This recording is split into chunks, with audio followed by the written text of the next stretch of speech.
शादी के कार्ड छप चुके थे, मेहंदी भी लग चुकी थी, पर उसने एक वर्ड बोला, नहीं। उस एक वर्ड ने उसकी पूरी ज़िंदगी बदल दी और समाज को भी चैलेंज कर दिया। This is not just her story, this is every girl's fight who dares to dream. शादी से सिर्फ 2 दिन पहले रानी ने अपनी ज़िंदगी का सबसे बड़ा फैसला लिया, जो उसके घर के इतिहास में कभी किसी लड़की ने नहीं लिया था। उसने कहा, मैं शादी नहीं करूँगी। और बस जैसे उसके इस फैसले से उसकी ज़िंदगी में सब कुछ बदल गया हो। पिताजी का चेहरा पहली बार इतना ठंडा था। मेरे लिए तू आज से मर गई है, उन्होंने कहा। रानी की माँ चुप थी और उस दिन से दोस्तों ने भी उसका फ़ोन उठाना बंद कर दिया। पूरा गांव कहने लगा, ज़्यादा पढ़ लिख के अकड़ आ गई है।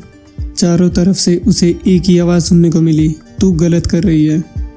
लेकिन एक इंसान था जिसने रानी की मदद की, मिसेस चौहान, जो कि उसके स्कूल की टीचर थी। उन्होंने रानी की आंखों में सिर्फ जिद नहीं बल्कि एक सपना देखा था। तेरे सपने छोटे नहीं हैं और तू अकेली नहीं है, मैं तेरे साथ हूँ। उन्होंने रानी को कुछ पैसे दिए और रानी छोटा सा बैग लेकर कोटा चली गई।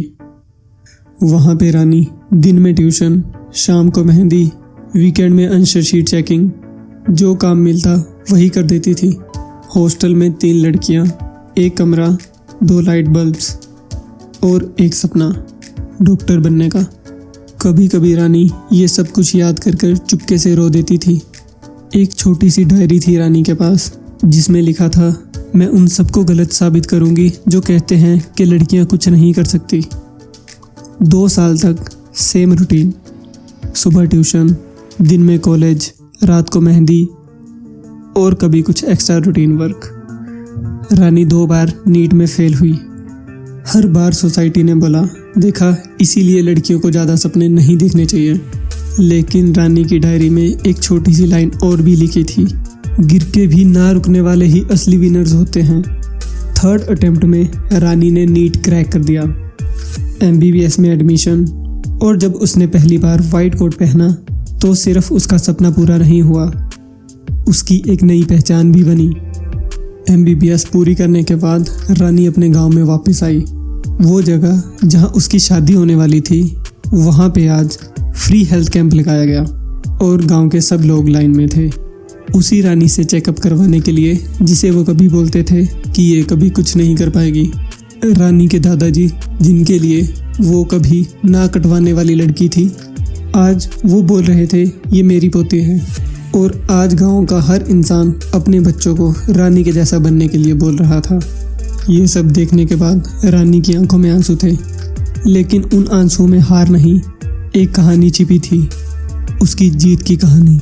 जब आप समाज के अगेंस्ट स्टैंड लेते हो तो आप सिर्फ अपनी लाइफ नहीं बदलते बल्कि पूरी जनरेशन का डायरेक्शन बदलते हो। रानी ने सिर्फ शादी से इनकार नहीं किया, बल्कि उसने एक पुरानी सोच से जंग लड़ी और जीती भी। अगर आप भी किसी गलत नॉर्म्स के खिलाफ लड़ रहे हो, या कभी टूटे हो, थक गए हो, या अकेला महसूस करते हो, तो याद रखना, तुम्हारा एक नहीं किसी और के लिए यस बन सकता है। समाज की इन छोटी छोटी कुरीतियों के खिलाफ आपकी क्या राय है, कमेंट बॉक्स में ज़रूर लिखें। और सब्सक्राइब करें हमारे चैनल क्विल फोकस को, क्योंकि हो सकता है कि अगली मोटिवेशनल कहानी आपकी हो। धन्यवाद।